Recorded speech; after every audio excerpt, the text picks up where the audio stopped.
پلیکلینیک فردوس فقط یک مرکز درمانی نیست. اینجا داستان خانواده‌ای است که دانش، تجربه و تعهد را پایه خدمات خود قرار دادند تا برای هر مراجعه کننده تجربه‌ای از سلامت، لبخند و زیبایی رقم بزنند. در پلیکلینیک فردوس خانواده‌ای در کنار هم فعالیت می‌کنند. پدری که مدیریت این مجموعه را به عهده دارد و با نظارت مستمر همواره تلاش می‌کند خدمات کلینیک مطابق با بالاترین استانداردهای روز ارائه شود. مادری که با بیش از 20 سال تجربه در دندانپزشکی به ویژه در درمان‌های ترمیمی و زیبایی لبخندهای ماندگار را برای مراجعین خلق می‌کند. دختر بزرگ خانواده که با بهره‌گیری از روش‌های نوین جوانسازی و زیبایی پوست به حفظ سلامت پوست و مو و زیبایی مراجعین کمک می‌کند.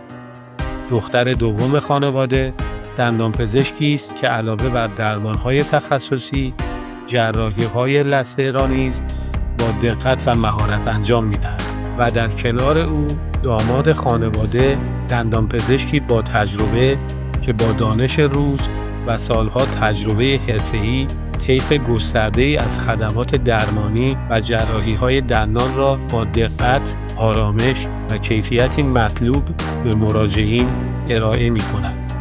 از دندانپزشکی و طراحی لبخند تا درمان تخصصی پوست و زیبایی، از لیزر موهای زائد تا خدمات پزشکی در منزل و بیش از 500 آزمایش تخصصی با بهره‌گیری از تجهیزات مدرن، رادیولوژی دیجیتال، فناوری‌های روز دندانپزشکی و لیزر و با رعایت استانداردهای سازمان بهداشت دبی DHA زیر یک سقف ارائه می‌شود.